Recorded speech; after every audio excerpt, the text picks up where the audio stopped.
you do not understand white supremacy, what it is, and how it works, everything else that you do understand will confuse you.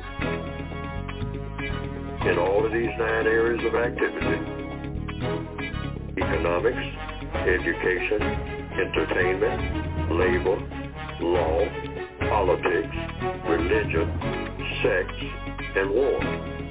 Anywhere on the planet, minute by minute, day by day, all of the time, all of the time, all of the time. Good morning and welcome to the January the 11th edition of the Counter-Racist Code Show with Mr. Neely Fuller Jr. I am your co-host, Mr. Bobby. Contact numbers for the show, you can dial 516-453-9921. And if you have a question or a comment, press the number 1 button and you will get in line and you may ask your question or give your short VGQ. We emphasize short because we're trying to get as many phone calls in as possible, so thank you for that. You can also Gmail me at the numeral 7, Mr. Bobby, BOBBY, at gmail.com. You can do that. Or you may, if you would like, join the chat by going to blogtalkradio.com. And then under programs, you want the Produced Justice Show. You can hit that. And then when you do that, there is a place there where you can join the chat room. So that is how you would make contact with the show. And occasionally I will read a chat or two from the chat room. Very good stuff that goes on in there. Okay, so those are the ways that you may get in contact with the show. All the books, I understand, are in. I was on the ProduceJustice.com website this morning checking to see the latest information on there. It is full of information. I even checked to see if Mr. Fuller would be on the Carl Nelson show, and the last one I saw was the show that he did in December, so no updates on that yet, but when it is on there, then I will let you know, those of you who are on my page, I will let you know about that, or Mr. Fuller will also let us know. Okay, let's see. All the books are in. Yes, all the books are in, and that's one thing about the website. They will tell you all the books are in, and they give you the price underneath that. So for anybody that is particularly new to the program, go to ProduceJustice.com. That is ProduceJustice.com, and you can get that book and all other relevant information, including snippets of past shows. I was listening to a couple of those this morning, so all that is on there. Okay, let me go and introduce to some and produce to others Mr. Neely Fuller Jr. Mr. Fuller, good morning, and how are you? Good morning. I'm still learning. You are still learning. Before we get into the Gmails and phone calls, on the top of your mind, I know you had mentioned in previous shows that you get several publications. I believe one of them could be or is the Washington Post, or perhaps something you saw on television or on a news feed. Anything that drew your attention that you like to speak about before we get into the program? Not at this time. Okay.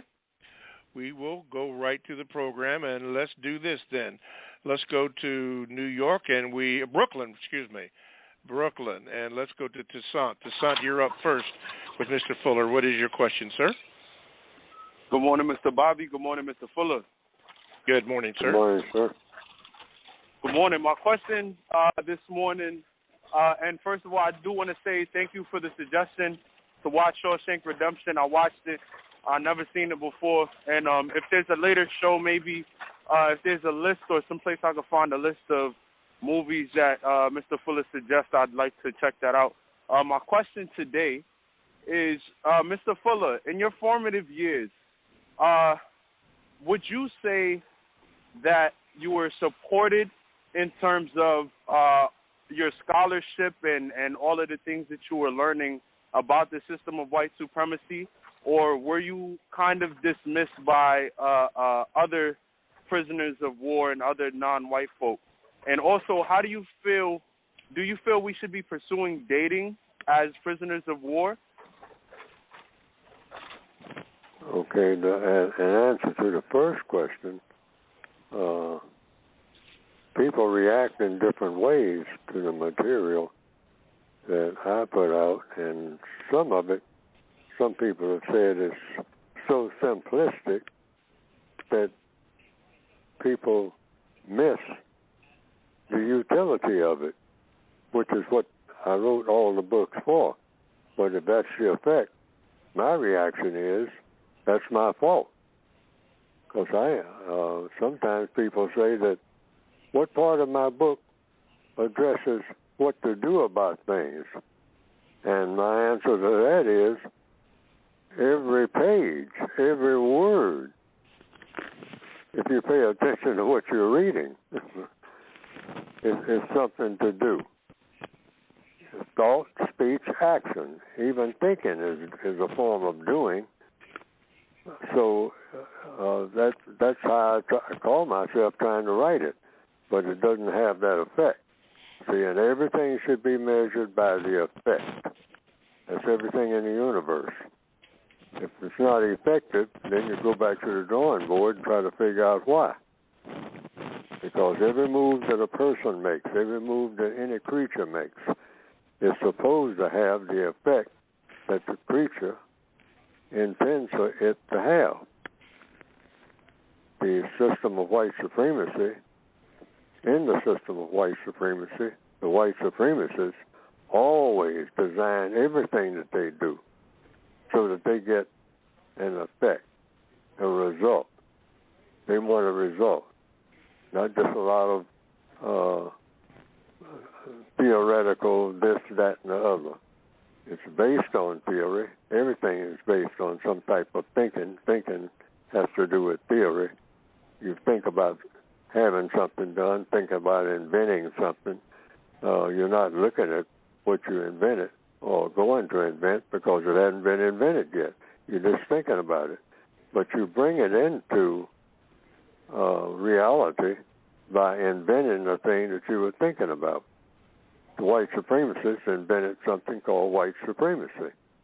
They thought about it, then they put it, a design, a model, you might say, into action, probably ran a few basic tests, and they say, this looks like a pretty good proposition, a political and religious proposition.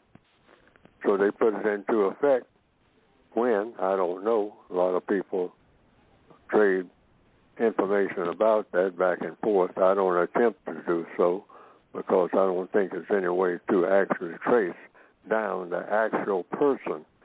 Because it started with the person getting an idea.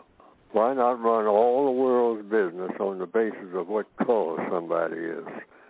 And it turned out, as it is now in the year 2022, to be the most powerful political and religious idea put into practice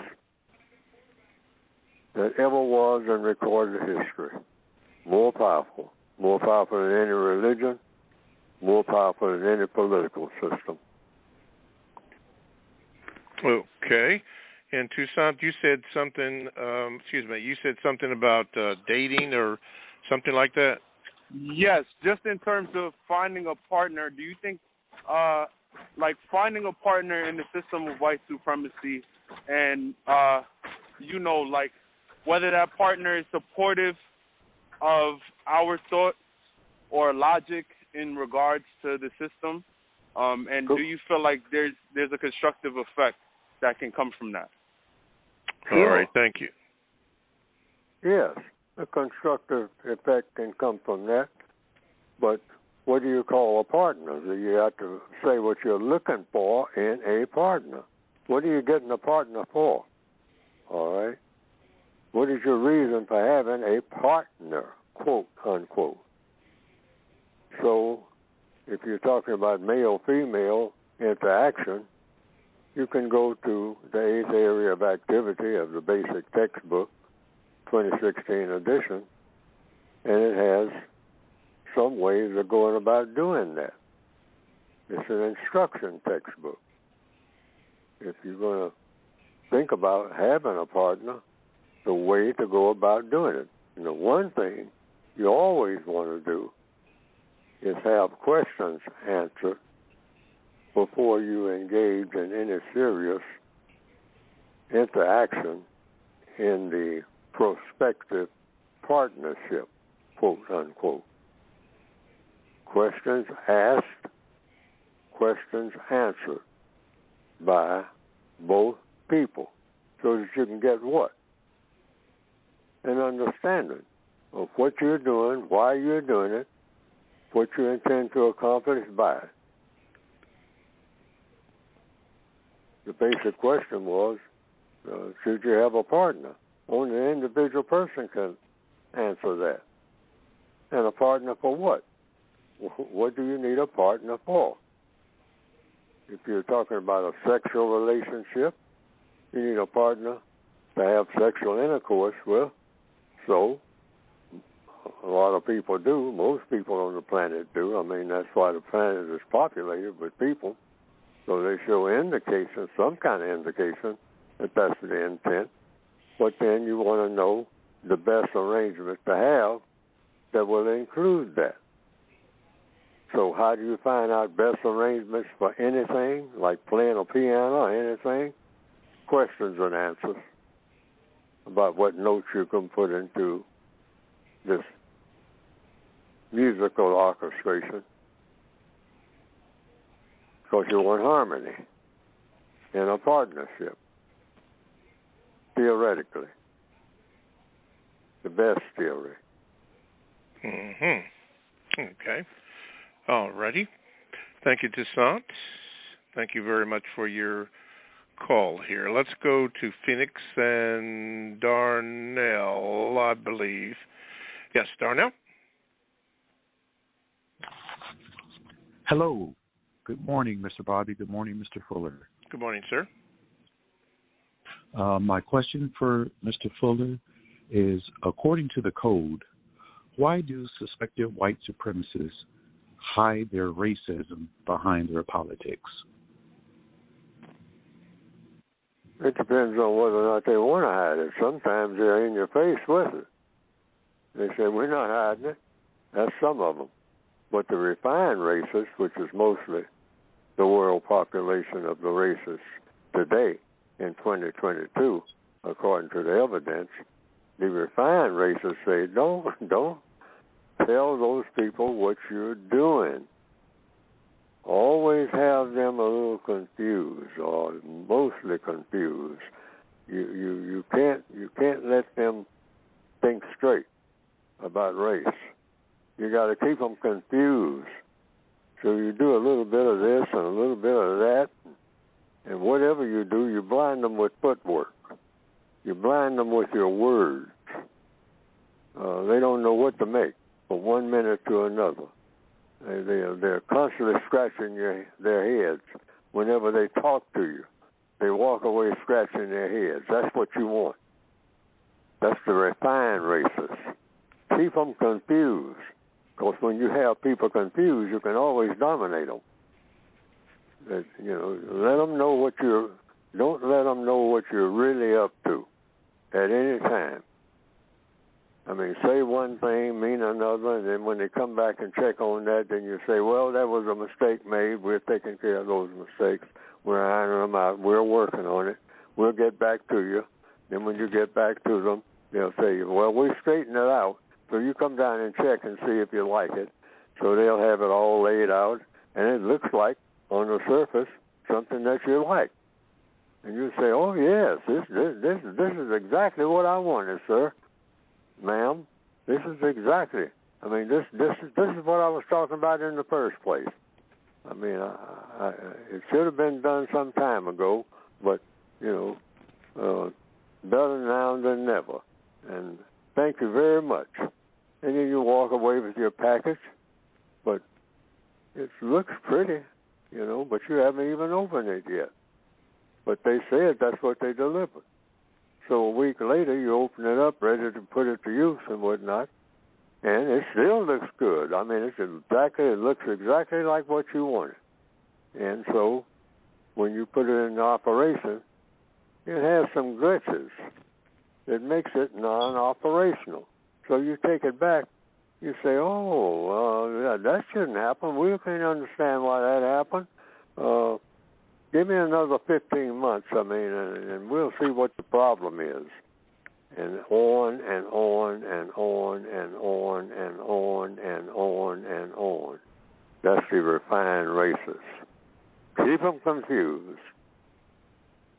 Have them walking around with their head full of question marks, but never an answer, a straight answer, an answer you can absolutely depend on that's going to be of constructive value. Never. Promise them everything. Give them nothing. All righty. Thank you, Darnell, and you don't be a stranger. From the chat room, in particular from last week's show, constructive action items mentioned a couple of things. One of the first things that was mentioned in last week's show, and Mr. Fuller did comment on this, J.K., which I had him down today, asked about a will, and constructive actions listed 5 items. Number 1, create a will today. And then we mentioned, and he gave us the website was given, doyourownwill.com. doyourownwill.com. It is a website there which will help you to construct your own will. doyourownwill.com. Number 2, there was an article that was in this area's monthly magazine called Columbus Monthly, which, there was a lot of response to this. Human remains found at an Upper Arlington school, Pleasant Litchford Cemetery. And I got a lot of communication on that from people all across this place called the United States here in the Northwestern Hemisphere. A lot of people were shocked at that. But if you read assuming that you would read the article, it addresses in every area how white supremacists work. So it's a good article for you to read. It is lengthy, but it is a good article to read. Number 3, it was mentioned to seek to understand in order to be understood. Number 4, remember you have no friends. In fact, there's a YouTube video concerning this. And then number 5, identify what you are going to do in 2022, then make a plan. These are all suggestions by constructive action items, highlighting some information that was given out last week, and do yourself accordingly. You will do yourself good with that. Let's go back to the phone lines. By the way, you are listening to the Counter-Racist Code Show with Mr. Neely Fuller, Jr. You can get in contact with the show by calling 516-453-9921, or you can Gmail me at the numero 7, Mr. Bobby, B-O-B-B-Y, at gmail.com. Going down to Macon, Georgia, and we have George. George, wait a minute, see if I can get you in here. Okay, George, you're on with Mr. Fuller. What is your question? Hi, Mr. Bobby. Hi, Mr. Fuller. Good morning, sir. Good morning. My question has to do with the topic of black feminism. And yes, black feminism is basically, I want to ask about the foundations of black feminism. Many of the black women who wrote much of the ideologies behind black feminism, when I do the research, I find that many of these women were lesbians, or they were black females who exclusively dated and married white men. And when you look into a lot of black feminist teachings, you could see that they have negative viewpoints. They have negative viewpoints on the black family and, in particular, black males.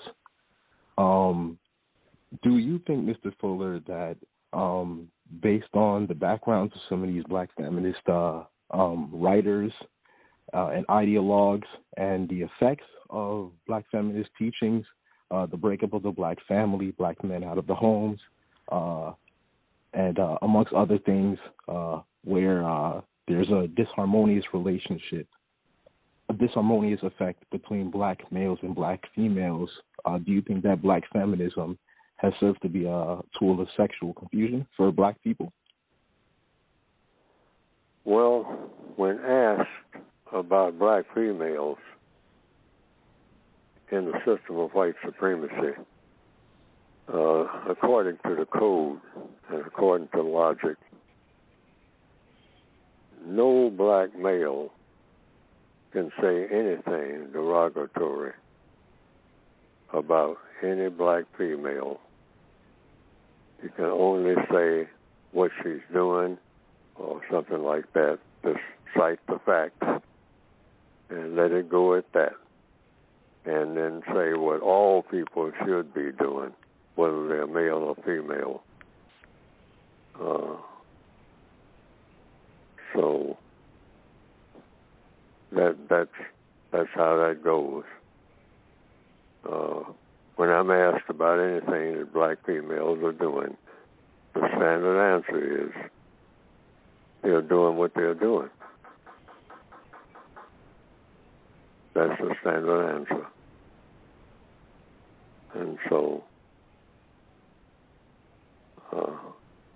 I can't say anything. I mean, according to the code, I'm restricted from saying anything further than that. Because, now this is the reason, black males have failed black females. We were strutting around talking about being tribal kings and all like that, and we're in charge, and the female, should listen to us and all like that. We wasn't in charge of nothing when we came to dealing with the white supremacists, and even that's true today. So since we are prisoners of war, we have no authority, none. Our record with black females is shameful. They have carried us as far as they could carry us. And then finally, a lot of them are just throwing in the towel saying, hey, I don't, what I need you for? You're nothing but a burden to me, nothing but a headache.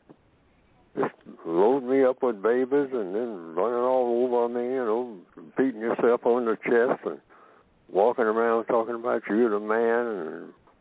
And when the white supremacists tell you to do something, you're always jumping.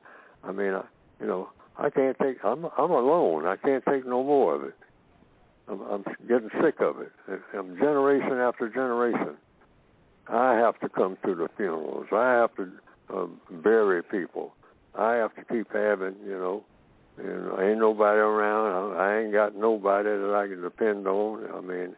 Every black female is paired off with a whole bunch of other black females on every weekend, talking about our problems, sitting around debating this and debating that among each other about how we're going to make it, how we're going to do this. We all got 4 or 5 children apiece.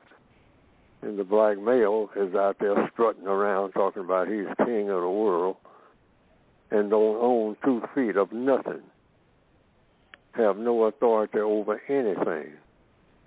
The white supremacists, you have no protection against them.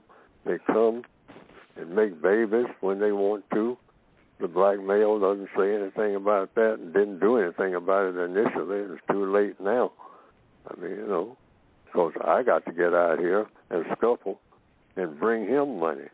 He's laying up here in bed asleep. Eviction notice on the dresser. And he's laying up there while I'm at work talking to some other woman about making some other babies.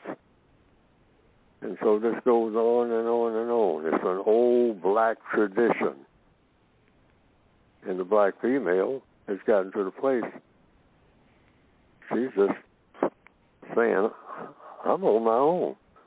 If I'm going to get into politics and whatnot, I got to run and argue with white folks about this and that and the other. Even though I'm, might be messing up, probably am. I mean, I'm not getting no help from the black male. Why? Because he's not stepping forward and saying, hey, you just go home and take care of the children. I'll take care of everything else. Okay? Including you and the children. Or I'll die trying. Black male doesn't take that kind of stand. He just runs to the next house after he's made such a mess of this one. Using drugs and whatnot. This is us all over the world. I'm the king of the tribe. Come and worship me. Bow down to me. Oh, yeah, I got women all around me. I'm riding around in Western Hemisphere. I just want to ride around all day in a fancy car, and smoke weed and have 5 or 6 bathing beauties in their skimpy swimsuits or wearing nothing at all crowding around me, about 8 of them, all around the swimming pool. You see me on TV. Oh, yeah, that's it. That's Negro heaven from the old days. Yeah, our tradition. This is the tradition we want. What about producing something? What do you produce? What I produce is what you see. Hey. I mean, ain't that what it's all about? Ain't about nothing else. This is it. This is the whole show, man. That's where we are in 2022. So the code says, don't say anything derogatory about the black female. She's not to blame for anything that happens to black males. The white supremacists are. Deal with it. Thank you, Mr. Fuller. Thank you, George down there in Macon, Georgia, and don't be a stranger. You're listening to the Counter Racist Code Show with Mr. Neely Fuller Jr. here on Blog Talk Radio. And to get in contact with the show, just dial 516-453-9921 and press the number 1 button if you have a question or comment so that I can recognize you.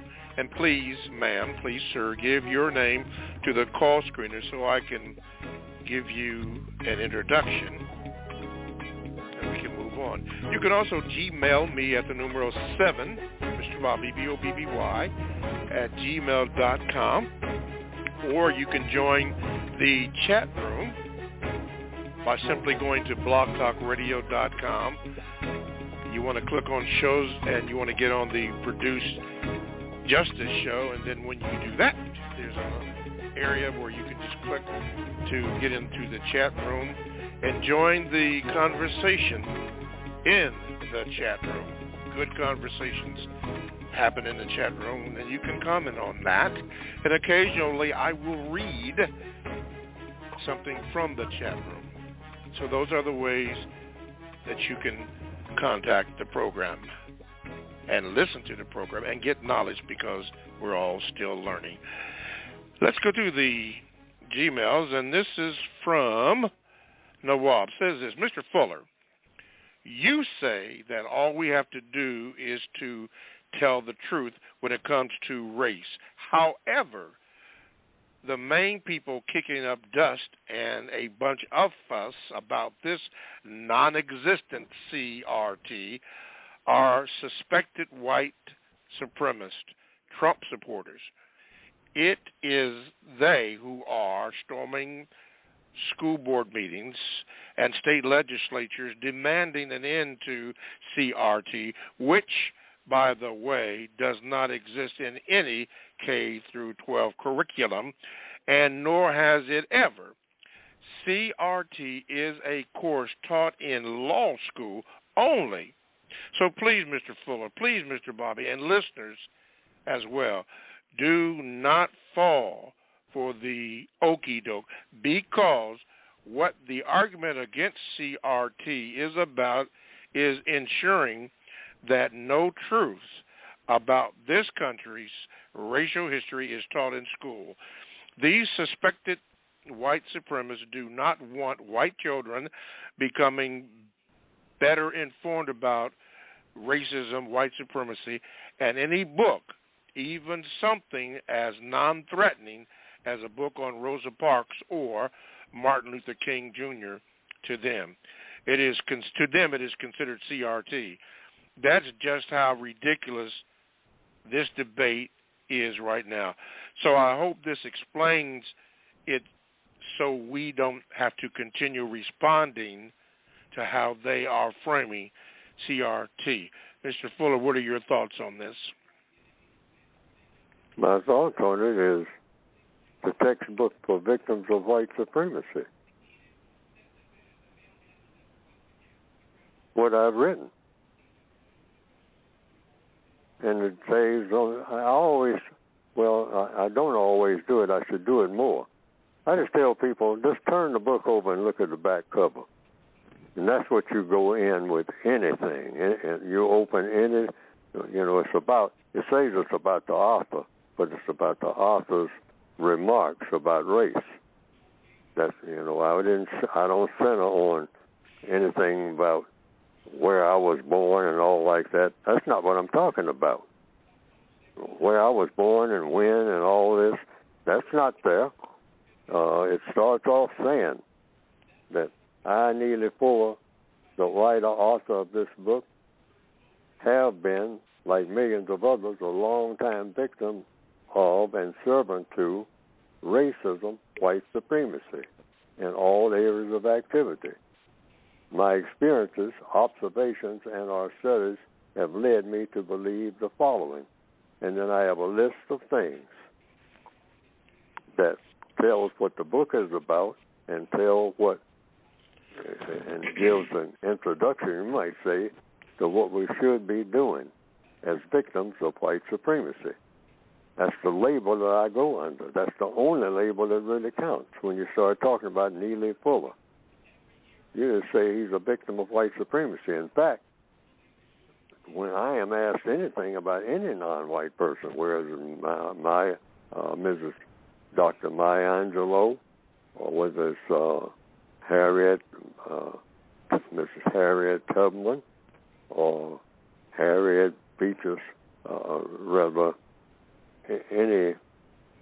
any of the black ladies or males, any of them, the standard codified answer, see, we need a code, is, you're talking about a victim of white supremacy. They say, well, do you have anything else to say? No, that's it. When you're talking about non-white people, you're talking about victims of white supremacy. Benjamin Banneker, Marcus Garvey, Malcolm X, Neely Fuller. They say, well, do you have anything else to say? Victim of white supremacy.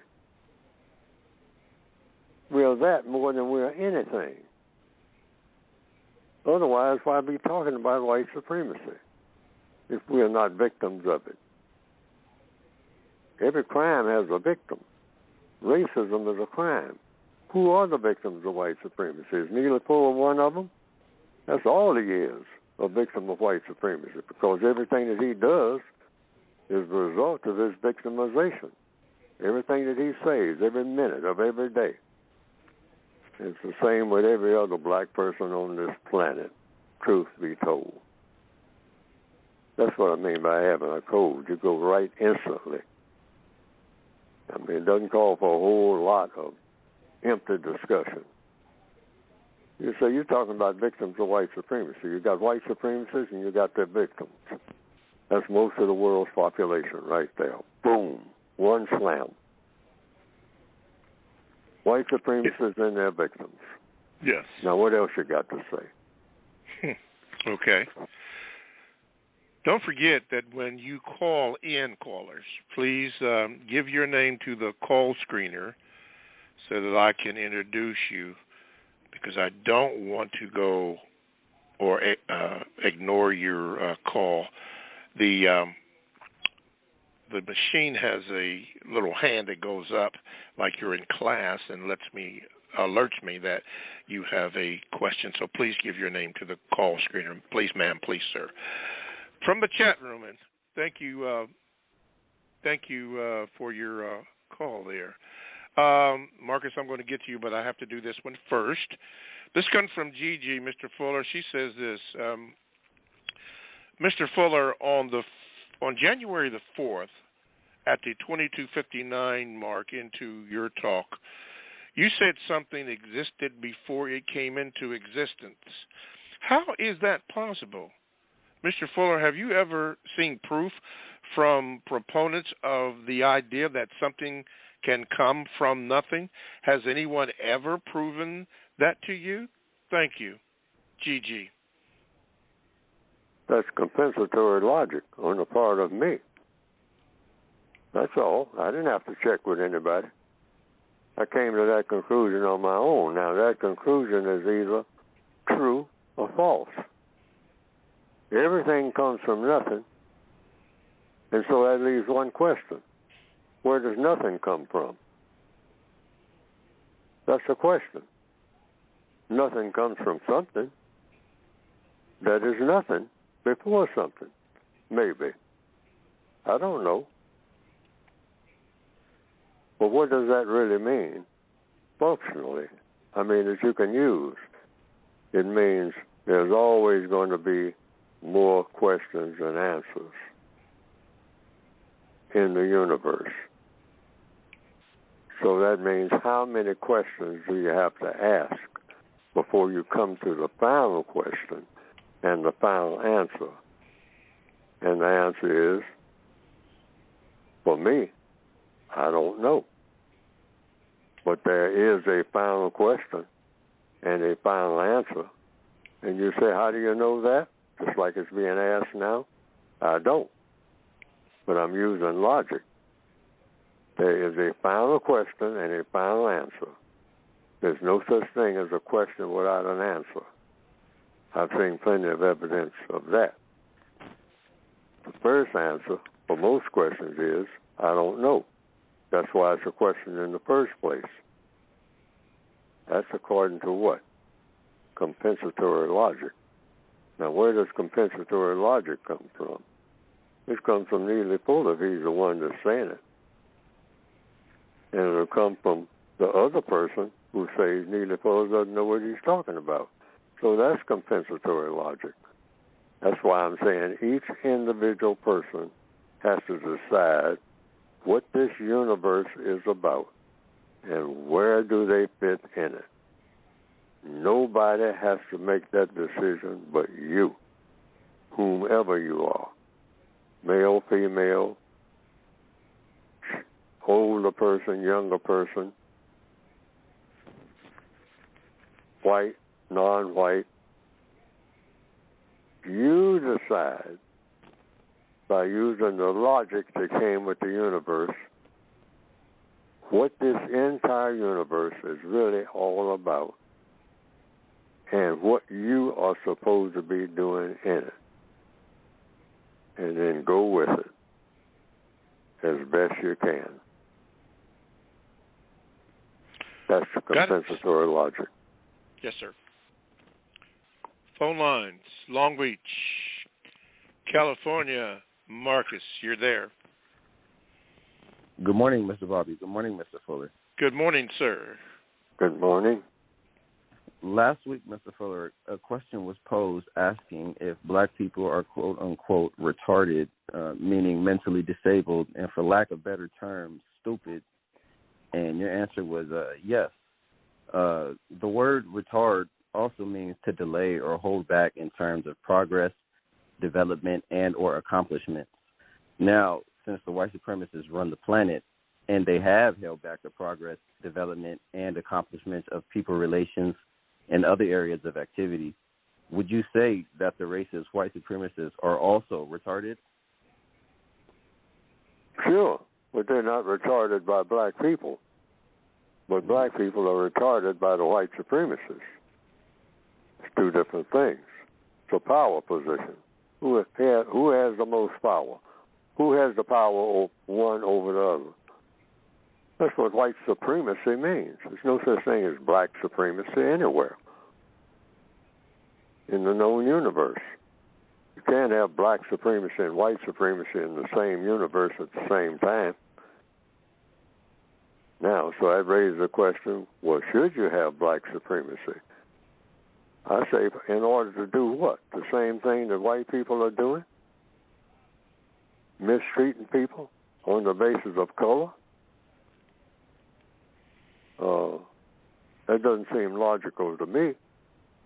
If we believe in that, we might as well keep what we got. Because we'll just have, endless war. That's what that really means. And I'm not asking for a world of endless war, a war that does not end. The white supremacists kind of like that type of thinking. And they really do. They like conflict. They invent conflict when there is none and teach other people to get some conflict going. That's why they like boxing matches, match of any kind, football, conflict, in opposition, being in opposition to somebody else all the time. Never an agreement on nothing for very long, except we're going to shake hands like people shake hands in the mafia. Backslapping, handshaking, and then somebody gets a hit in the next 30 minutes, right after the handshaking and the backslapping is over. Same people who were doing all that hugging and kissing, slaughtering each other. Mm-hmm. That's the model of the system of white supremacy. Handshake and come out fighting. They even do that in boxing. Mm-hmm. You shake hands, then you come out fighting. What kind of world is that? That's an incorrect message. Yes, sir, Mr. Fuller. Before I have you speak about your book, I was doing some researching yesterday morning, and I happened to come across a very prominent black pastor. I'm not going to mention his name, but what struck me was something that he said that it just I won't say it floored me, but it really got to me. And I thought about this question to ask you. There are a lot of people that listen to the show on a newly basis or weekly basis that are new to the program. And they're going to hear a lot of different things that you say or some of the callers say. Some they will agree with and some they will not agree with. But this black pastor, very prominent black pastor, said yesterday on when I was researching this, said that now we are in the system of racism, white supremacy. But he said this, quote, that we have to deal with white supremacy and black supremacy. And when he said that, it just stopped me right there. Mr. Fuller, can you or would you explain, especially to our new listeners or people who haven't heard the program or who are not familiar with the program, why there is no such thing or why a black person cannot be a racist? Because you have white supremacy.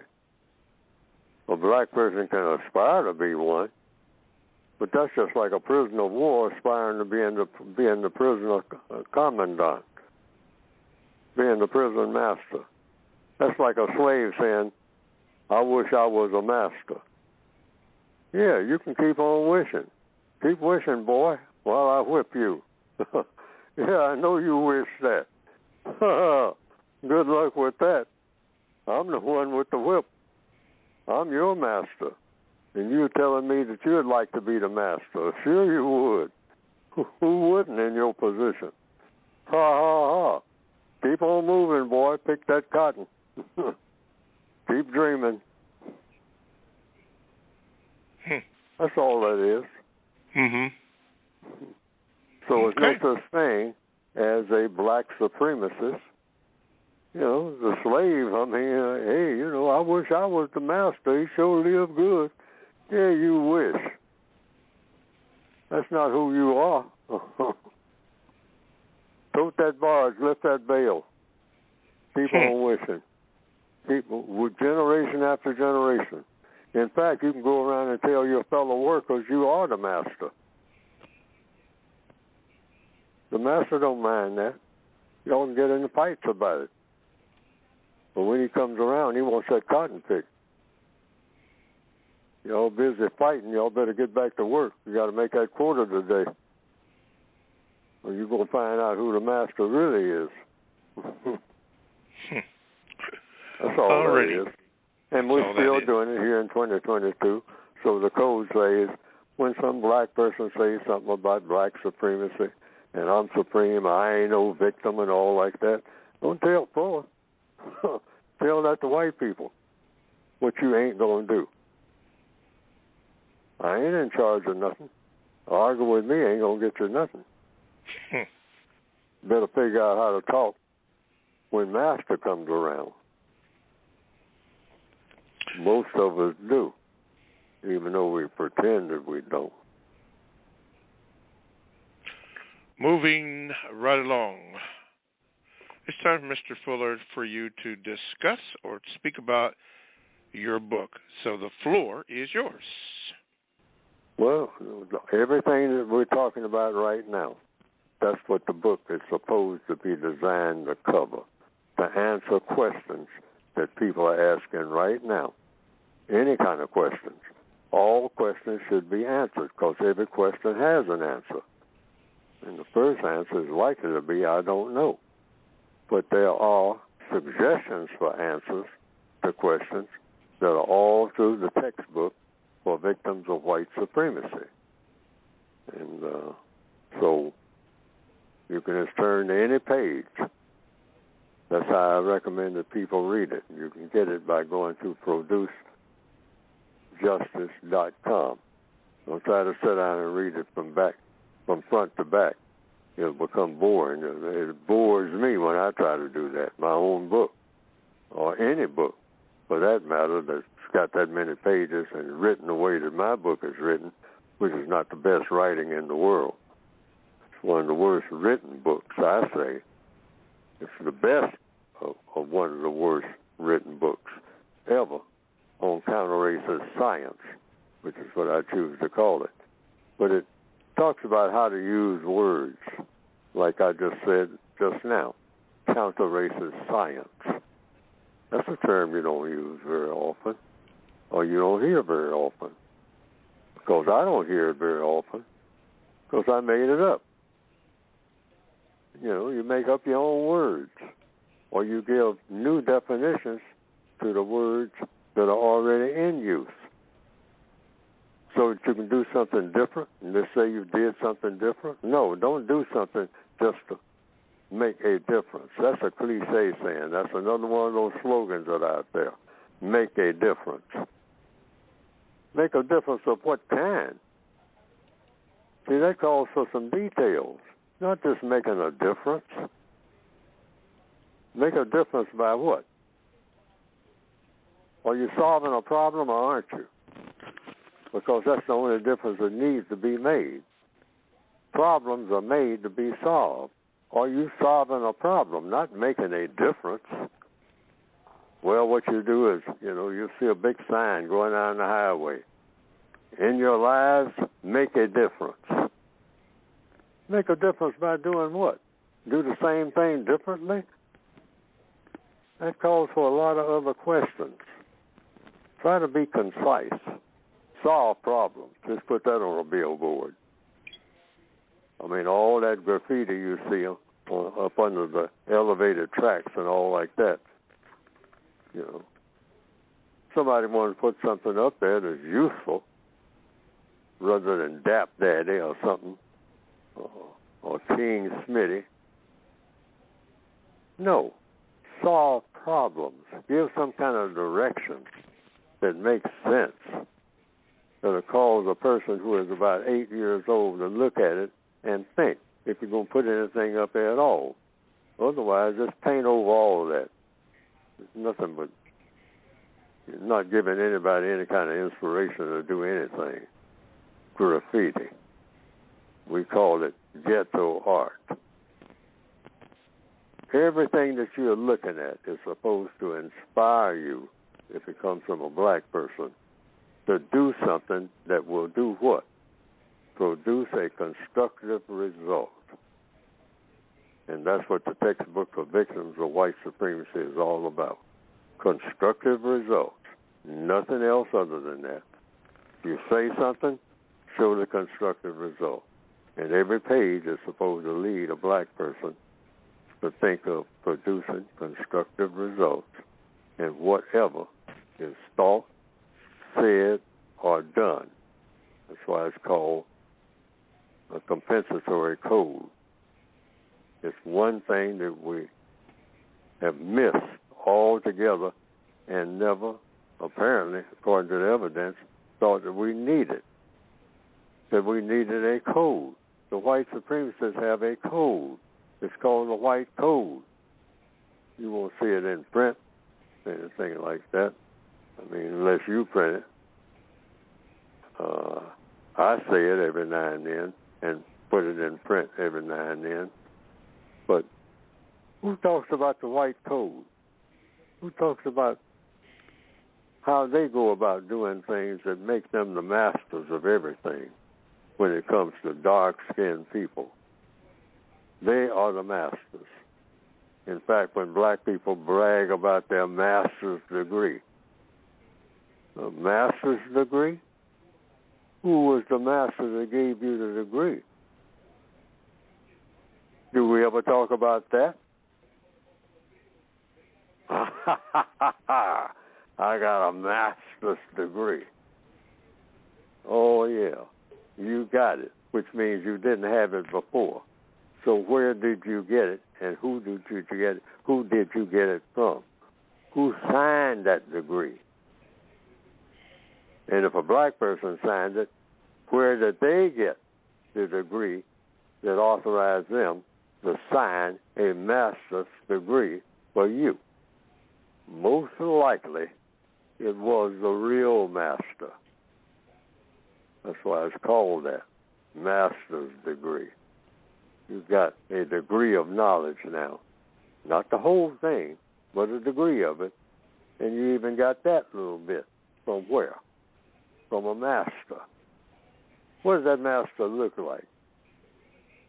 White man. Yeah, that's what I thought.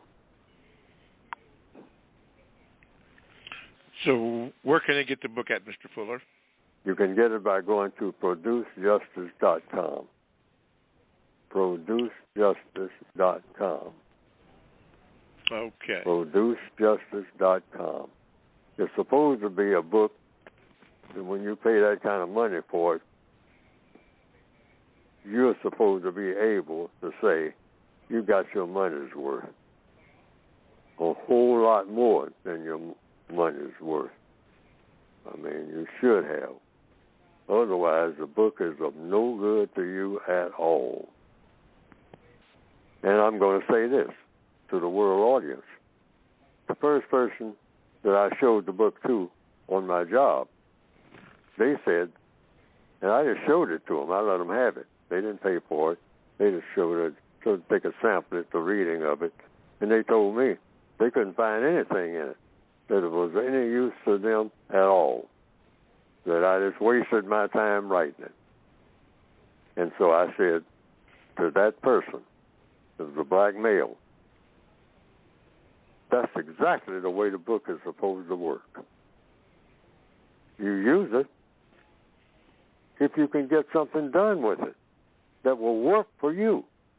That's the whole point. It's a workbook, textbook for victims of white supremacy. That's what it says on the label.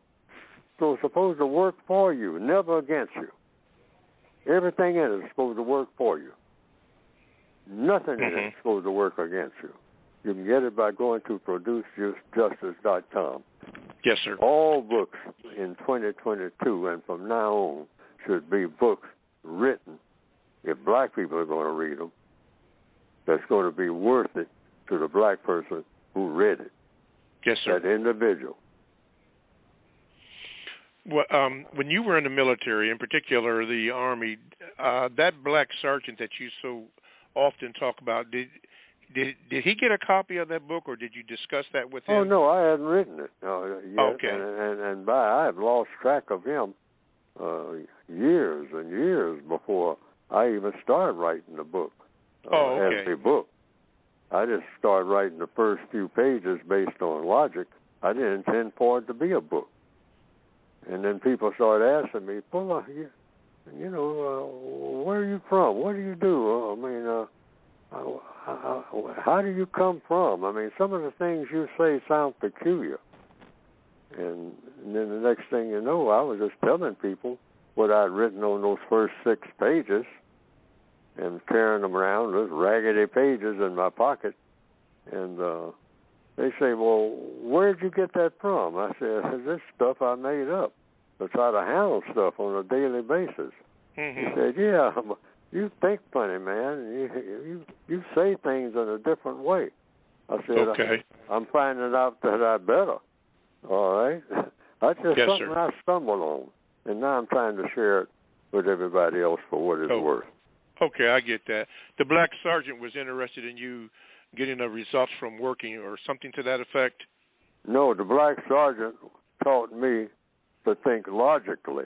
Okay. He said, Fuller, there's an absolute best way to do everything, and there's an absolute worst way. Now, he was quite blunt with that. And he said, Fuller, you need to know that.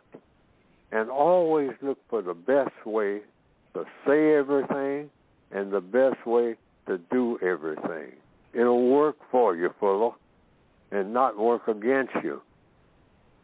Say, you just throw a whole bunch of stuff up in there in the hopes that it come down all right. He says a lot of people think that way. Their thoughts are scrambled. It's all over the place. He said, Fuller, harmony comes from orchestration. He talked to me like that. He says, you orchestrate, If you're going to have harmony, you have to orchestrate it. Meaning, and later on I made up a word for it, because I was working in a supply section, and they used supply codes. And that's how I got the idea for calling what I was doing a code. Yes, I say, hey, it's a code for ordering supplies. You just don't order supplies just any kind of way. They got some kind of code for ordering safety pins or ordering tires for the vehicle. Mm-hmm. It's a bunch of codes you have for that. That's why we are efficient at what we do. We got a code for doing it. Yes. And I said, yeah. And we're right here in this work. If I pay attention, I'm learning how the world works. And you can do that on your job, by the way. Just pay attention to what you're doing and what everybody else is doing. And all righty. That you can use a code. Everything is coded that works. All righty, coded. Remember that. Well, it looks like we have come to the conclusion of the first hour of the Counter-Racist Code Show. So we'd like to thank you for listening to the first hour of the Counter-Racist Code Show with Mr. Fuller. I'm your co-host, Mr. Bobby. If you have to go, hopefully you can hear us next week and join the chat and join the conversation. Now, if you are going to stay, assuming that you're going to stay, we welcome you to the second hour of the Counter-Racist Code Show with Mr. Neely Fuller. Coming up in a very few seconds. As a matter of fact, as I look at my clock, the countdown is on 24 seconds. We try to stretch that out. But thank you again. Thank you, Mr. Fuller. And for those, stay tuned for the second hour of the Counter-Racist Code Show with Mr. Neely Fuller, Jr., which will commence in exactly 7 seconds.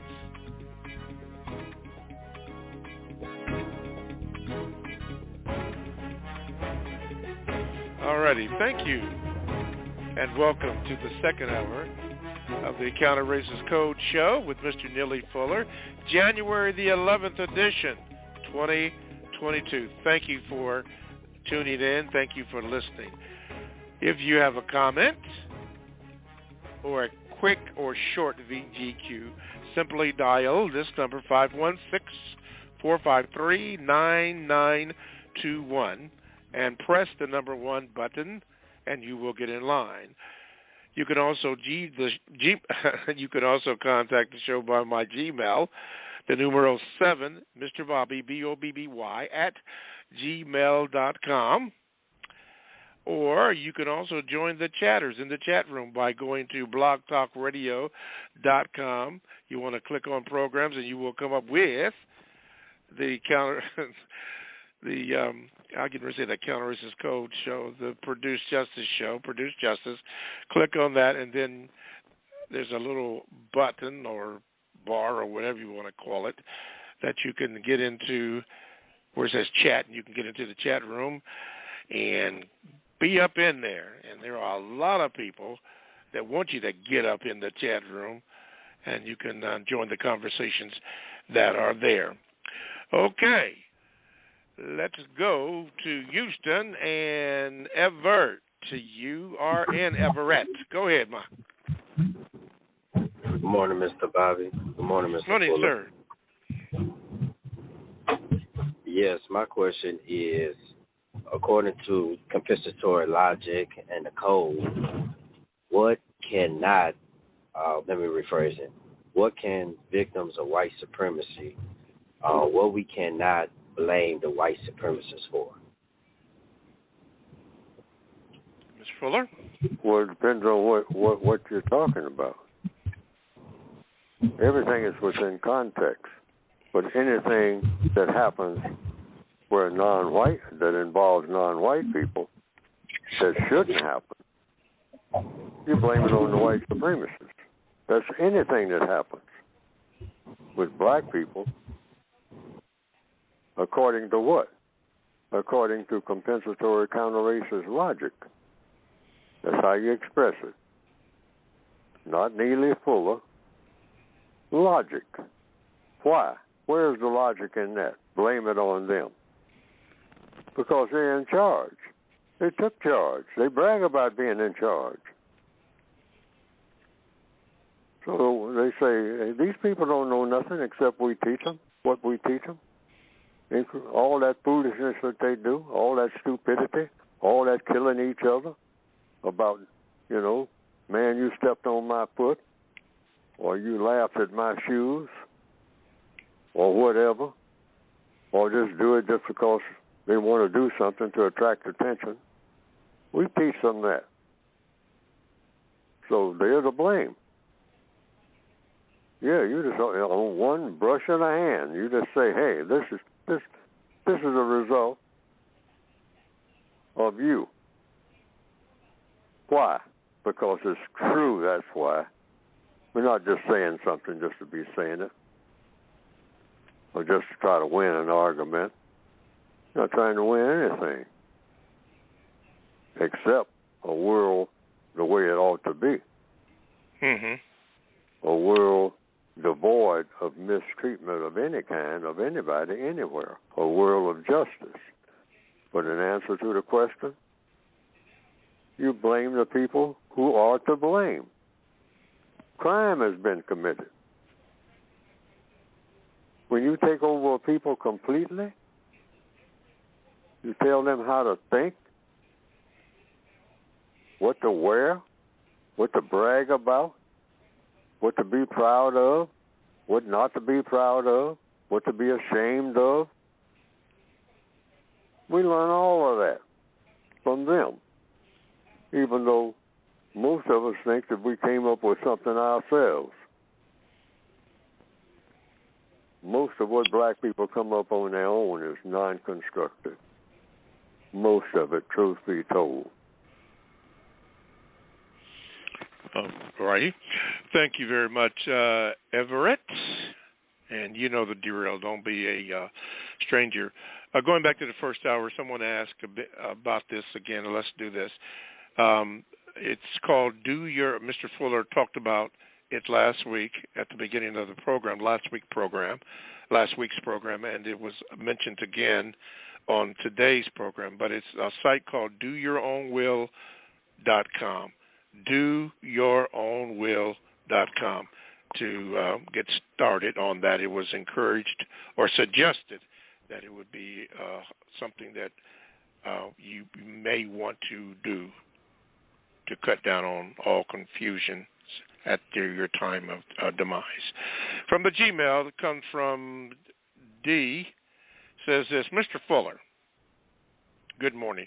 I was wondering, Mr. Fuller, if you have ever heard of a singer by the name of Sam Cooke from the 50s and 60s.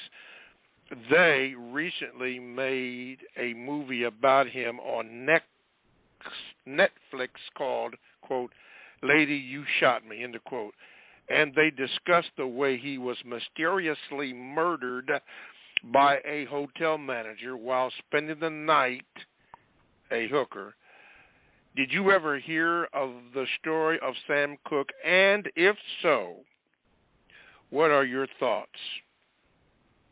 I heard of the story of Sam Cooke, but I'm duty bound to say about Mr. Sam Cooke the same thing that I say when I'm asked about any non-white person in the system of white supremacy. I'm going to give the codified response that I gave in the earlier hour today, here in 2022, in January. And that is, Mr. Sam Cooke, as far as I know, is classified as non-white, classified as black, and Afro-American, and back during that time, probably Negro by some publications, which means, in function, he has a title, victim of white supremacy, compensatory title. And that's his story. According to what? According to counter-racist logic. That's what you say about any other non-white person when asked. That's the standard world answer. If the person is classified as non-white, the most important thing that you can say about that person, the most important, regardless of what the person did, if the person invented something or whatever, the most important thing to keep focused on, according to counter-racist logic, is during the existence of the system of white supremacy, and according to compensatory counter-racist logic, the person named is a victim of the system of white supremacy. That's what I say about the murder or the existence or anything about Mr. Sam Cooke. First thing I want to know is, was he classified as black in the system of white supremacy? And if a person tells me that, the only thing that I say after that, oh, you're talking about a person who is a victim of white supremacy. Whatever happened to that person as a result of being a victim of white supremacy. You can say it in that frame of reference. According to what? According to the code. Why say it that way? And why limit what you have to say about, Frederick Douglass and Malcolm X and everything? He's a victim of white supremacy. That's the only thing you got to say? Yes. That's the question I would ask. Because I'm asking it now. Fuller, you just made that statement. Fuller, why'd you make a statement like that? That's all you got to say about any non-white person, including yourself, victim of white supremacy? That's all you got to say? Yes. Why? Because that's the most important thing. If you're going to say something about anybody, you start with the most important thing. and you stick with that most important thing as long as you possibly can without saying nothing else until you get that focus that that's the most important thing to remember about the existence of any black person if that black person existed while the system of white supremacy existed, so that you keep what? Your focus on the white supremacists, and that's all. Yes, sir.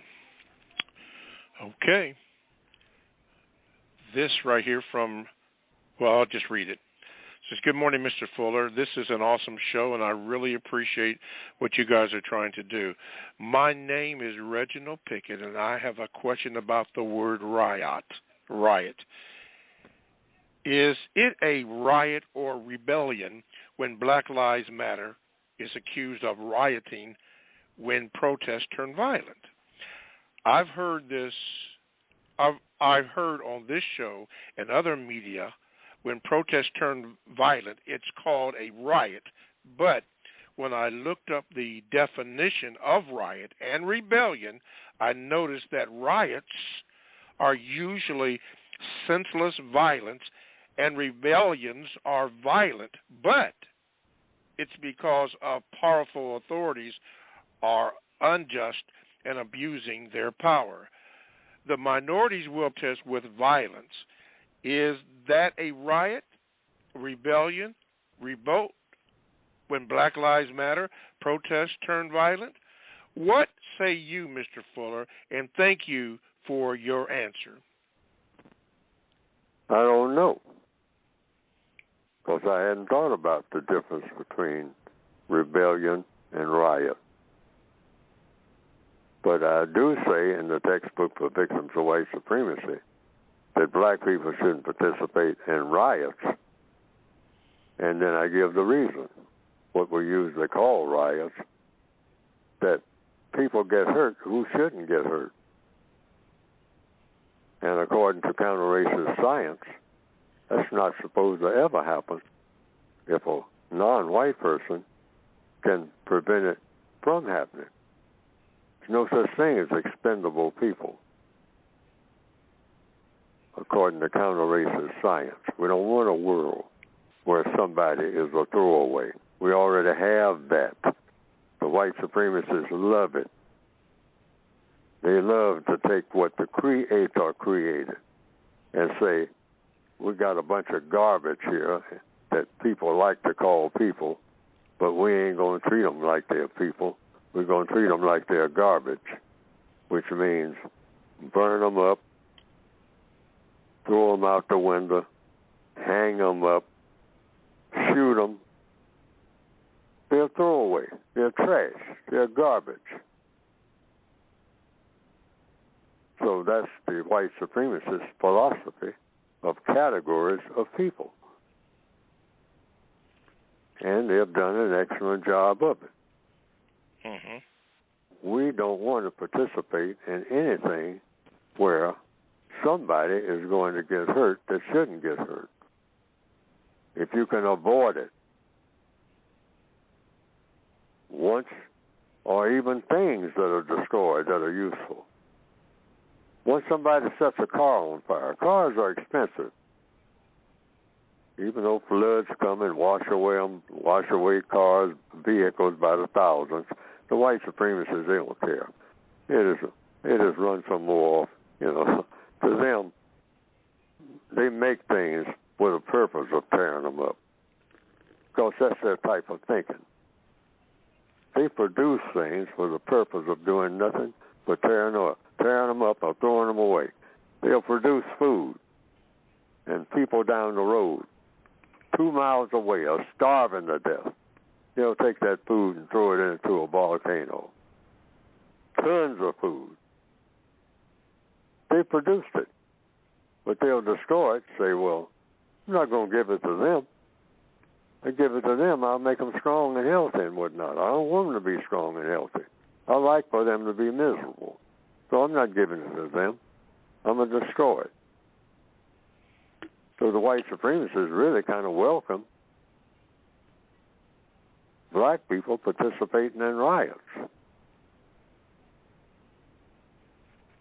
The code says don't participate in riots. A riot, according to the code, I didn't mean rebellion now. It might be something different. But riots, I've seen riots. People get hurt. They shouldn't get hurt. 1968, Washington. A black male burned alive in his wheelchair. Burning alive is painful because some black person saw fit to set fire to the first floor of a building, and this black male was up above that store that was firebombed and couldn't get down the stairs and sat there and burned alive. Now, a lot of people will call that collateral damage in military terms and all like that. The code says, no, that ain't ever supposed to happen. Collateral damage? An elderly black male in a wheelchair being burned alive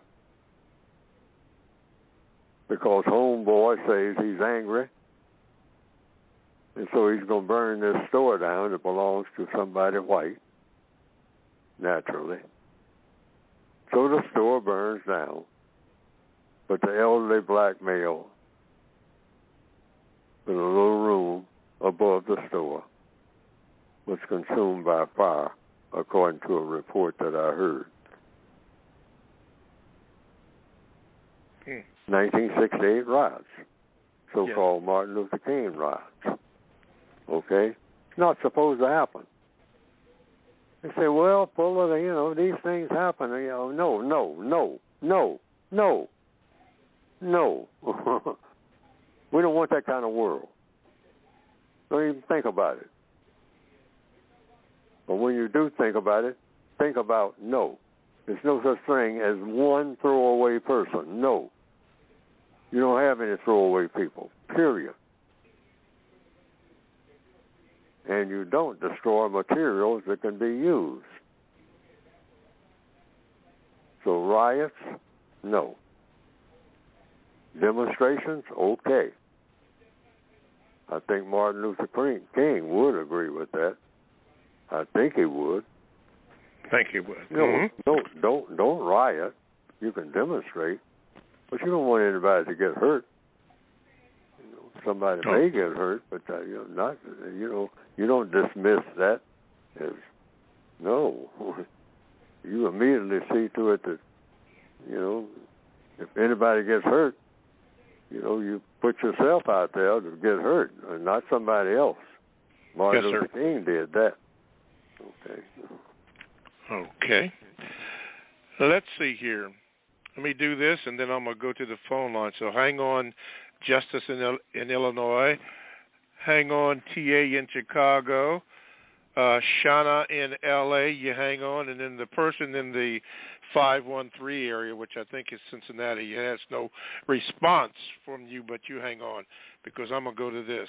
A comment from the chat room, Mr. Fuller, from Justice Warrior, says this. Mr. Fuller, I resent sometimes when you speak as if this is indicative of all black males. Black women today are just as trifling and selfish as we once classified black males.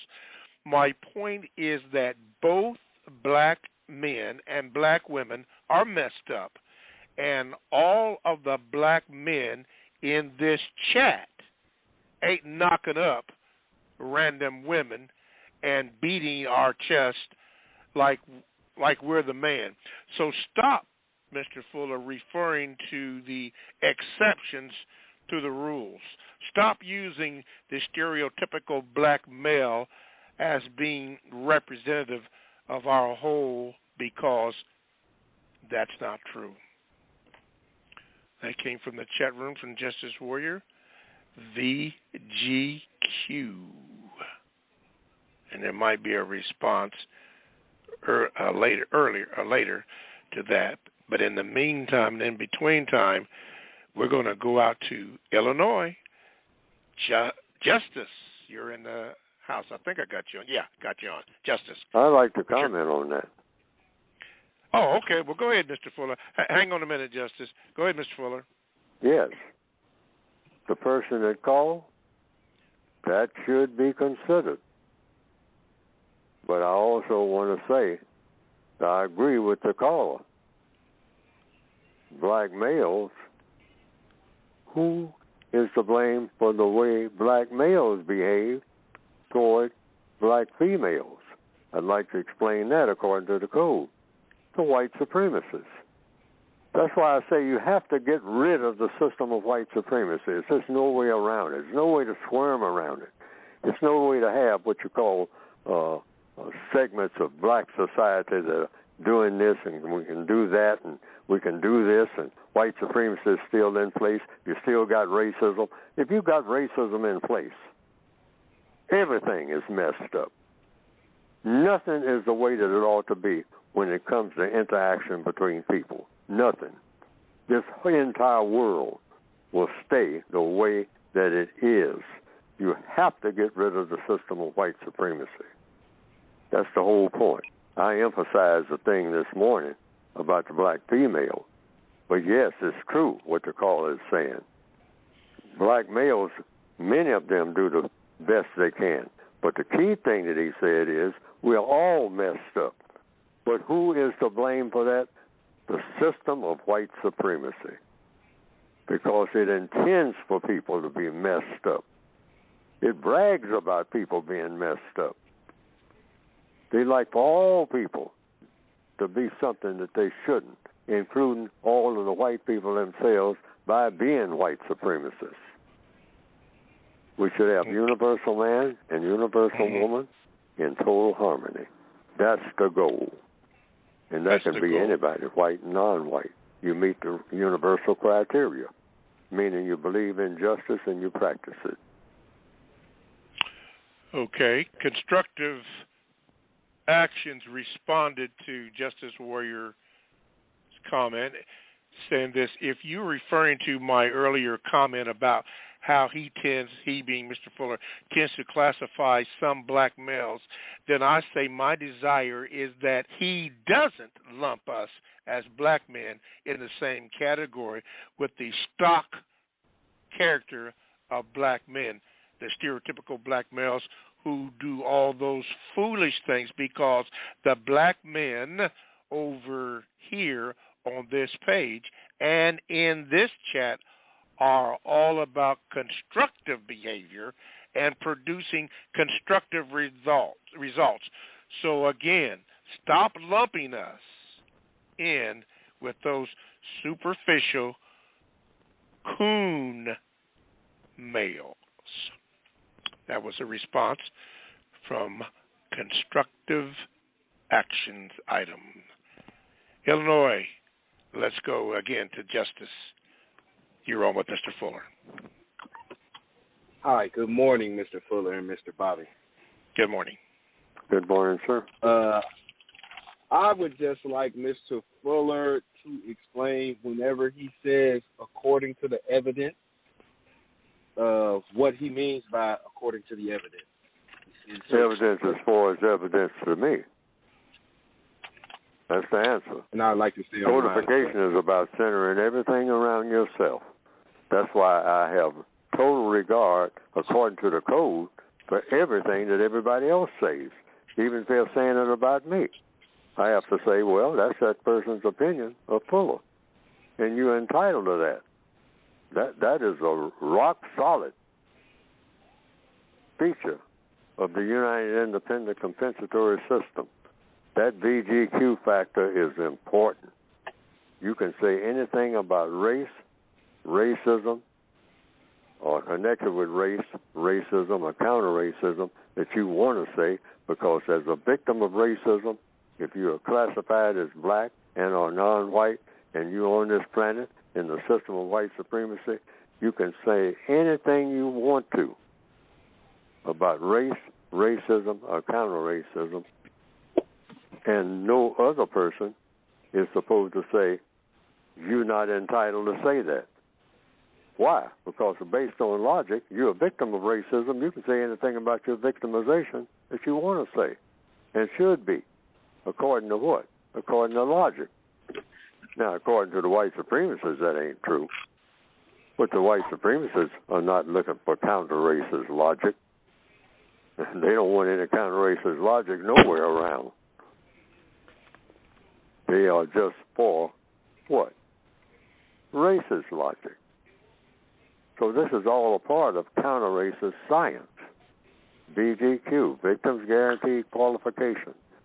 So anything that a non-white person says about Neely Fuller, in his opinion, in his book, is valid.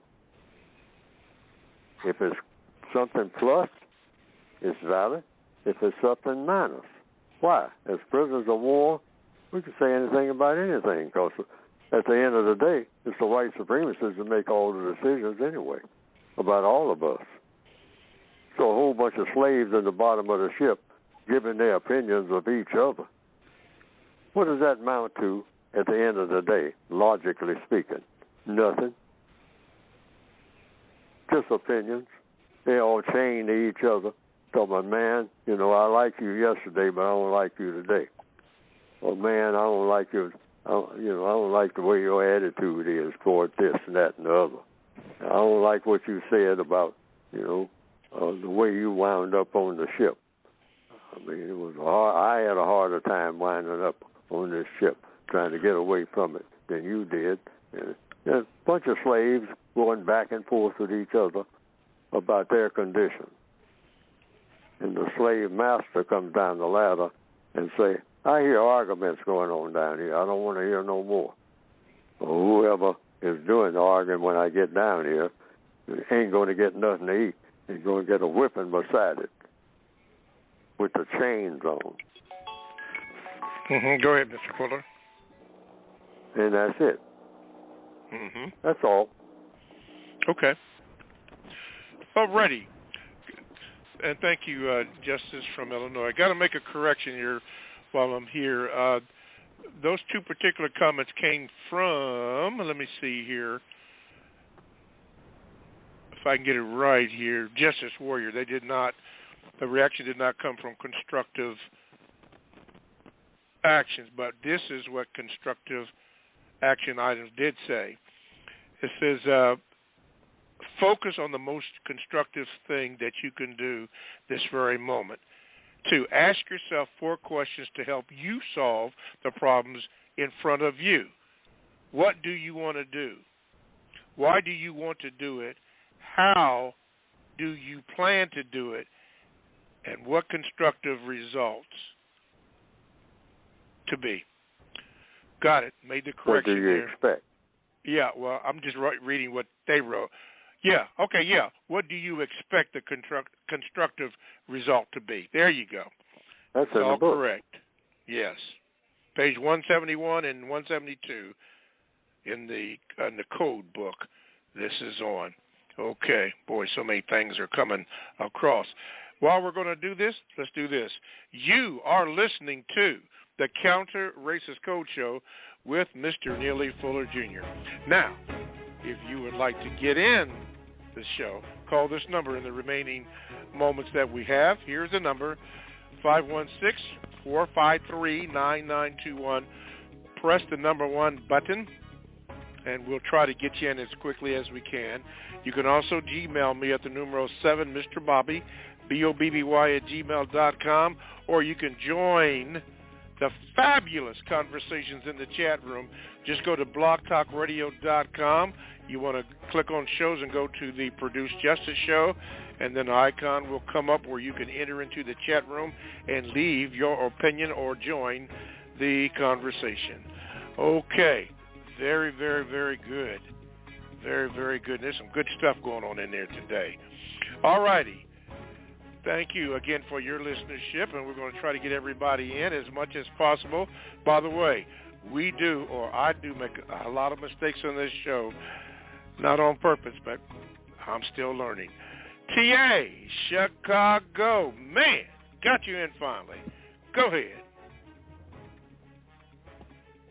Let me see, TA? T.A. Hello? Chicago. Hello? Yeah, gotcha, man. Come on. You're there. Oh, yeah. Well, it's TX, and it's not Chicago. Oh, it's Charlotte. Well, okay, my bad, but they have TA up here, but okay. TX, Yeah, I got you. and I never, okay. I appreciate it. I never got a chance to speak to the greeter, so this was really going to be off air. I was trying to know if there was a way for me to contact you off air to share something with you that I'd like to present at a later date to the listening audience. Is that possible? I'll tell you what, if it's going to be for Mr. Fuller, just contact me on my address that I give on the air, 7 Mr. Bobby, and then I will try to give Mr. Fuller that information. Okay. Very good. Okay. Thank you, TX. Okay. Thank you very much. All right. Bye. Okay. All right. Let me do this here. It says no response here. I guess they try to get your name. Is this Terrence? Okay. Hello?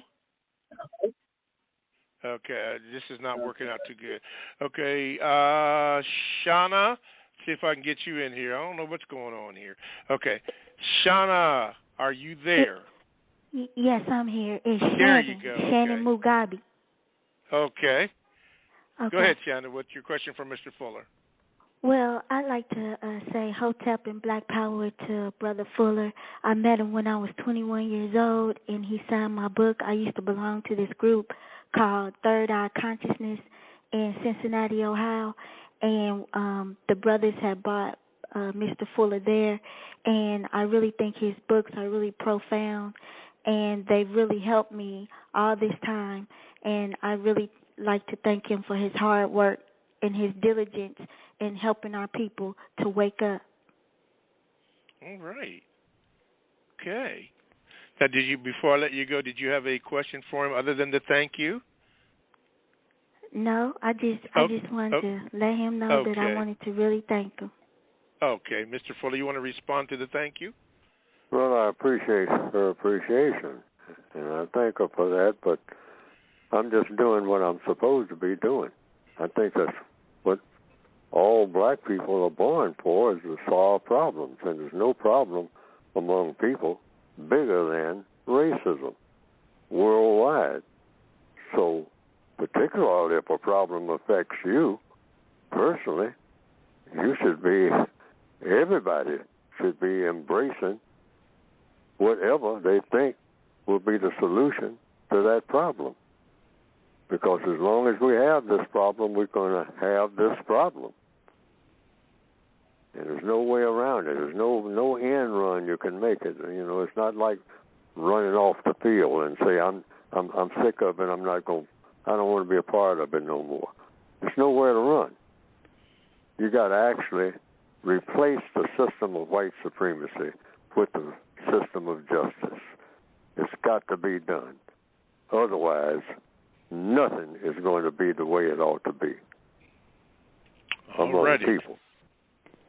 And I'd like to say, we who believe in freedom shall never rest. Thank you, Shauna, so much, and don't be a stranger, dear. Thank you. Okay, let's go to Shay in Florida. Shay, you're on with Mr. Fuller. Go ahead, please. Hello, Mr. Bobby, Mr. Fuller. Good morning. Good morning, sir. Good morning, sir. I have a question, Mr. Fuller. I'm listening to how you've described your code and how it works and how you envision it, and also knowing the story that you tell often about the black sergeant and your experiences when you were stationed in Japan. When I listen to you speak about the code being sort of a universal code, but yet every individual follows it sort of internally, and that's what makes it universal, that's what makes it united, and that it decides everything that you say, your speech, thought, action, and it determines all that, and you function based on that code. And it just seems to have so much affinity or similarity with what I see in the Japanese culture. So knowing your background and stuff, I just wanted to ask, because I've never heard you express it on air, if there was any sort of direct influence from the Japanese culture and your experiences there in Japan on the evolution of the code for you. Thank you. Okay, I thank you know. there. The answer to that is I don't know. I don't really know where all my influences come because I was always curious about everything because I was always baffled by everything. You're talking about one of the most confused persons on this planet, and I still regard myself as being that. That's why I don't mind criticisms and whatnot. I always say when it comes to confusion, I was and still am, in my own mind, one of the most confused organisms ever produced in the known universe. And I still rate myself as among that bunch. Neely Fuller Jr. Confusion. One confused individual. And so I always want answers to things, which is what a confused organism usually does. Doesn't have the answer to anything. I don't make that assumption. Even when I give answers to things that I think are the answers, I always say to myself, is that really the answer? Or that just seems like that's the answer? I say that even as I write, even as I talk right now. In fact, a white person pointed that out back to me while I was in the military. He said, Fuller, there's one thing I notice about you. Every time you say something, you will pause at the end of it and say, I guess. And I checked myself to see if that was true, and that was true. I had a habit of doing that all the time. I would say something, then I would say, I guess. And so the implication, I guess, is that a question, Fuller, are you sure of anything at all? Do you just go around guessing about everything all the time, but you're never sure of anything at any time? Those are questions. And those questions still stick with me. I'm still a confused person. That's why I say I'm still learning. That's why when people say things about me and my judgment and the conclusions I come to, I say they're right on point because I keep that door open because I'm looking for a world in which people don't make mistakes. All right? That's the kind of world I was looking for.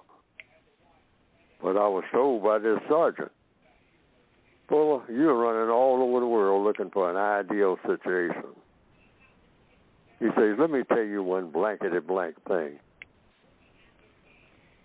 It ain't no such thing as an ideal situation. All right? Let's get that straight. If you want an ideal situation, you are going to have to produce it. And what he meant by that was you're going to have to learn to know and understand a whole lot of things and be absolutely certain that you know what you're doing and how to go about doing it all the time. Yes. And you're going to have to be a logical person in order to do that. Mm-hmm. Now, that's basically the summation of what I learned from that sergeant. When people ask me about that sergeant a lot. Yes. He taught me that there's a logic to everything. There's the best way to do everything and a worse way. And the whole key is to find out the best way to do and say every move that you make while you're on this planet. And that's a code. And that's why I wound up trying to write one. And I'm saying everybody, even the callers and whatnot, you're supposed to be writing code, meaning the best way to accomplish everything that you do. The sergeant illustrated to me He said, it might be 1,000 ways to pick up a pencil, Fuller. There might be. We don't know.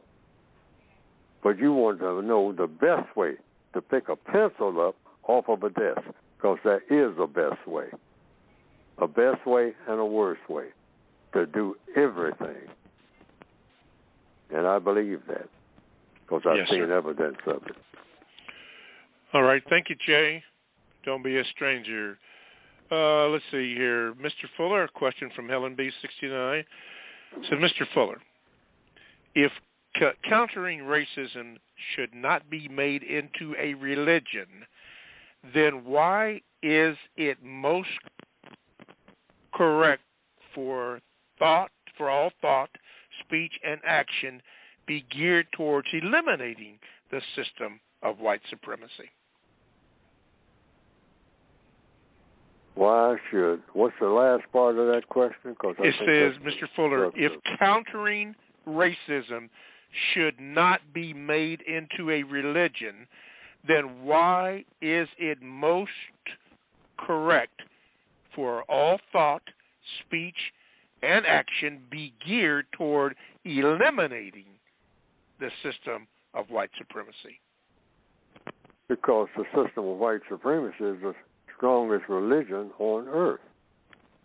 There's no religion, when you compare all of the religions and their effect on the way people behave, there's no religion. Religion meaning what? Let's give it a definition, like I have in the textbook for victims of white supremacy. Religion is a strong belief backed up by action. That's what a religion is, a belief plus action. Based on what? Based on the belief. You believe something, then you act on what you believe. That's what every religion is. And so by that measure, there's no religion that is proven to be stronger than the religion of white supremacy. The white supremacists believe in white supremacy, and they act on what they believe, and it has been successful. But people who say that they are Christians will tell you that Christianity has not succeeded. Most people that I talk to, most people who are Muslims, say that Islam is in disarray.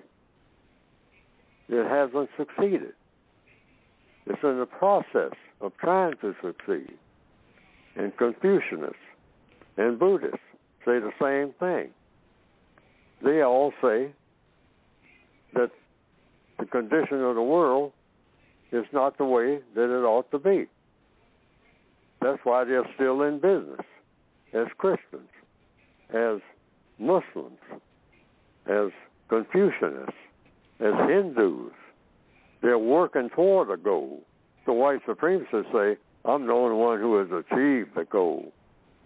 I believe in being supreme over non-white people, and I have achieved that goal because that's my religion.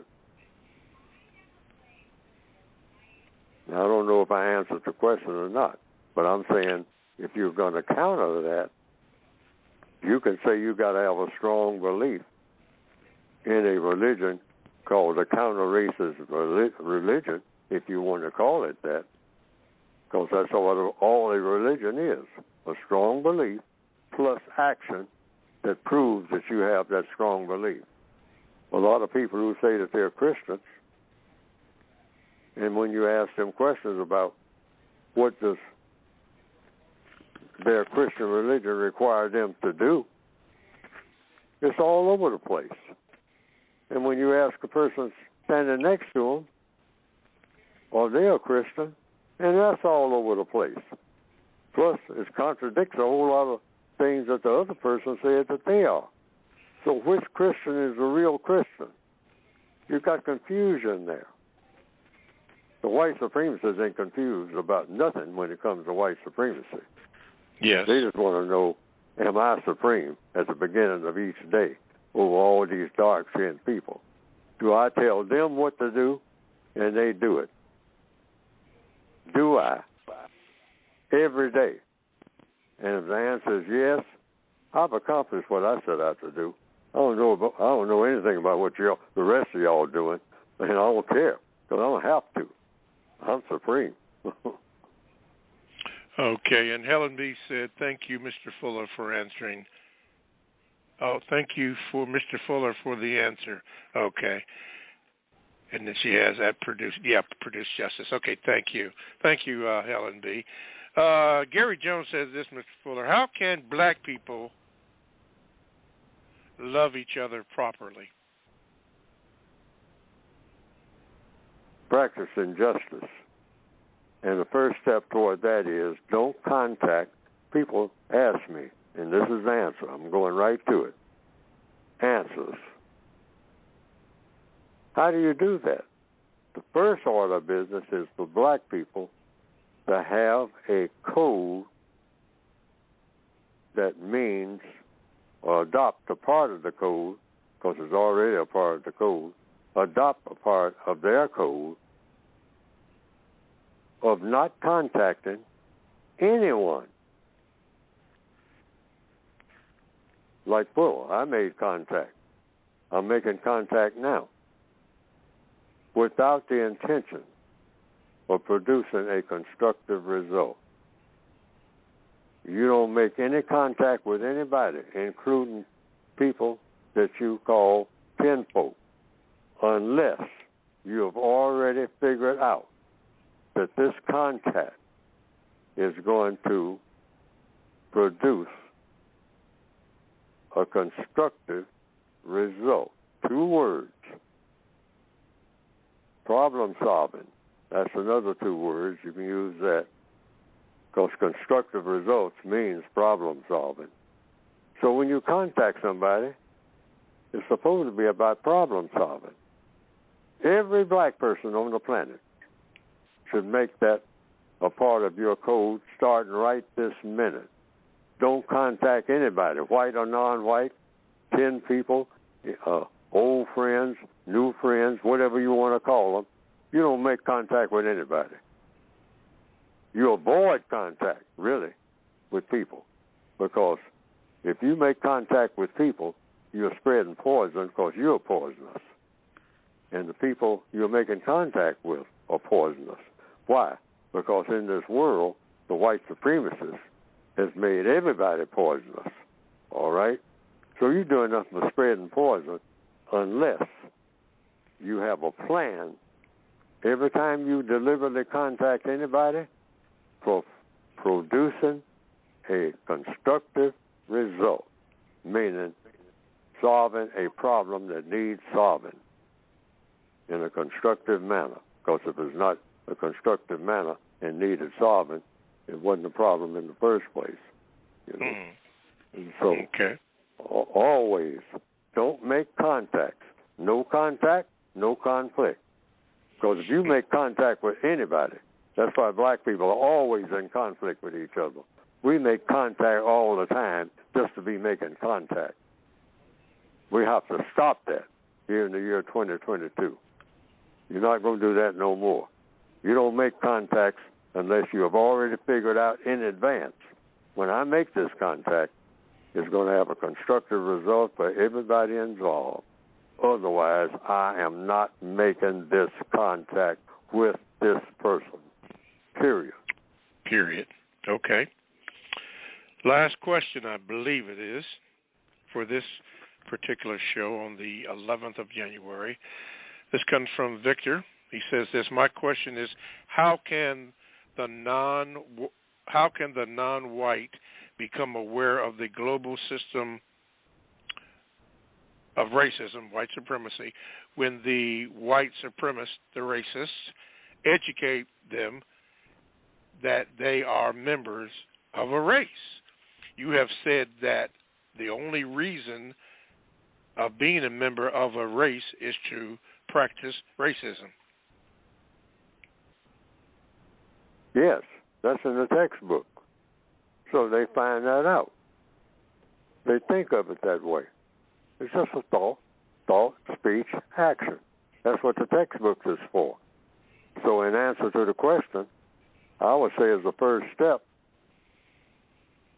go to producejustice.com. That's why I wrote the book.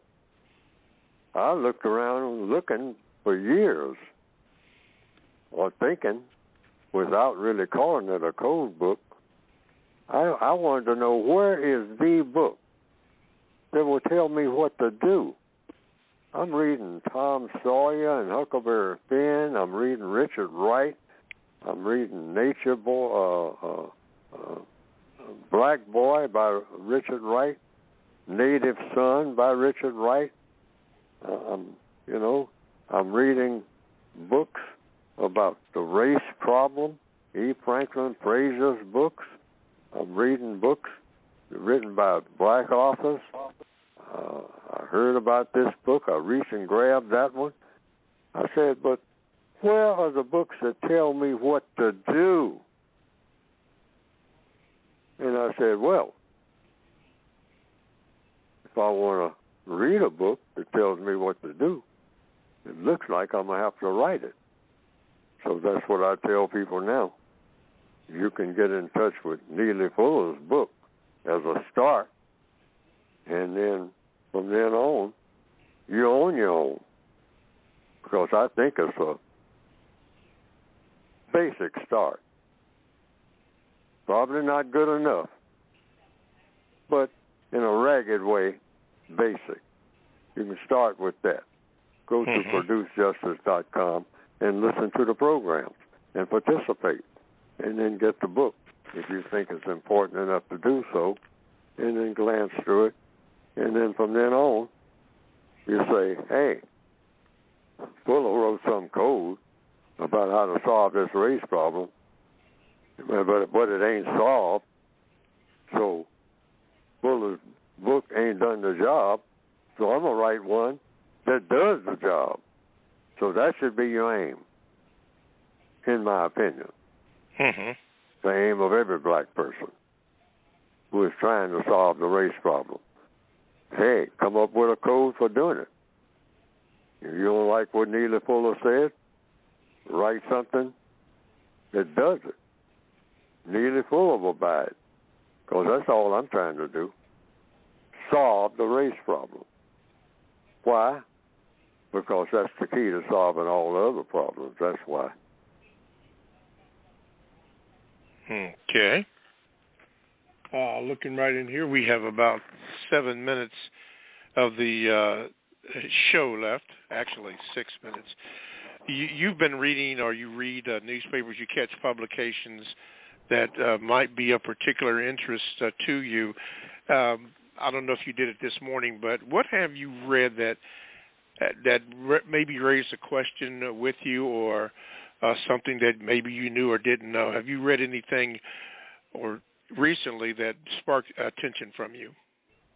No, I have a lot of books on my shelf. I would say at least 20 that I haven't even touched, that I've been anxious to get back to at some point in the near future. And using logic, I'll never make it. Okay. In fact, I say 20. That's a conservative figure. It's probably about 75. I probably have about 75 books I'd really like to get to. Okay. Learn something that I don't know already. Plenty of it out there. Do you ever use the audio books for those books, since you don't have time to read them, but enlist the services of an audio book that will read the book for you and you can listen to it? Have you ever tried that? Yes, I have some of them. I mean, audio books that people have sent me and all like that. I haven't gotten around to it. I'm just not going to get around to it. My television is going, my radio goes. I listen to various radio programs, different radio programs. I switch channels on TV all the time. Look at WETA, all the public, CNN, Fox News. I look at a lot of that, hear the opinions of a lot of white people about black people and all like that. I want to hear that too. Whatever Mr. Donald Trump is saying, if he's saying anything. Recently, he hasn't been saying much of anything. that's been reported in the news. But I want to hear. But a lot of times people say, "You look at Fox News." I said, "Sure. I want to know what's going on everywhere, not just what I agree with and all like that. I want to hear. I definitely want to hear everything that anybody says that they think that I might be saying that they don't agree with, because I want to know why is it they don't agree with it, and examine it. I examine myself for sure. Ask myself these questions. Do I know what I'm doing? Because I always want to know what I'm doing and what for. And it better be constructive. And if it's not, it's got to go. Here's a question from the chat room. It says, Mr. Fuller, do you have any films on your movie list starring the now late Sidney Poitier? If not, why not? Oh, but if I was going to recommend one, it would be Raisin in the Sun.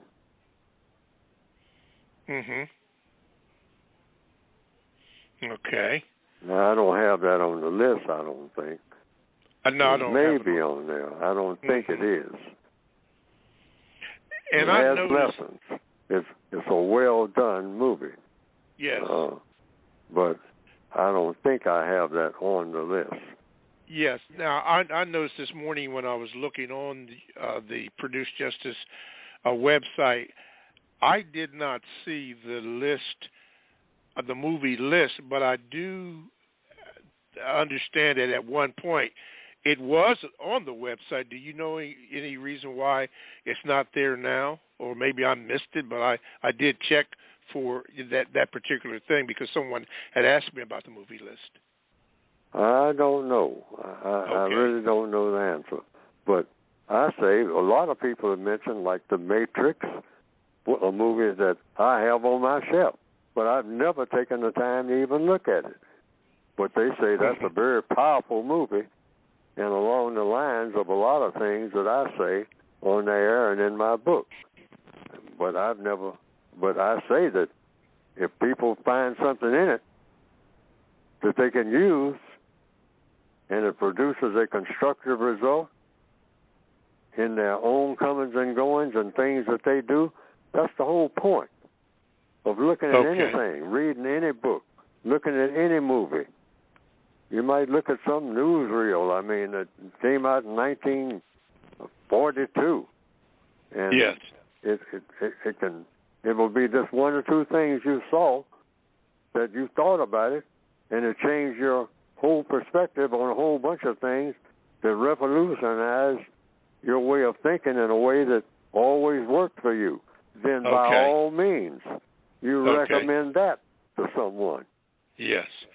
I was They'll just say, told. You're talking about something that happened in 1941, and it's just a couple of minutes, and if it did the job. Yeah, That's a part of the code. Yeah, I was just told by our producer that the movie list is in the navigation bar, so it is on there at the ProduceJustice.com website. So thank you, producer Robert. Thank you, Mr. Fuller, and thank you, callers, for calling in your questions. Thank you, chatters. I know I messed up today. Sorry about that. I'll try to be better or better. And not messing up, but that's going to happen. I'm still learning. But thank you for listening, because you know what? We've come to the end of the program for today, January the 11th. So again, Mr. Fuller, thank you. Callers, thank you. Everybody, thank you. And forgive me for messing up. Mr. Fuller, final word? Produce Justice, and everybody who sees me off track, call it to attention, so that we can iron out the confusion, like the caller did today. Said, stop harping on black males and whatnot. Well, if I'm sending out confused signals and causing more problems and not solving a problem, that's definitely supposed to be called out. It ain't personal, it's business. All right. We'll see you next week. Thank you, everybody. Thank you, Mr. Fuller. Thank you.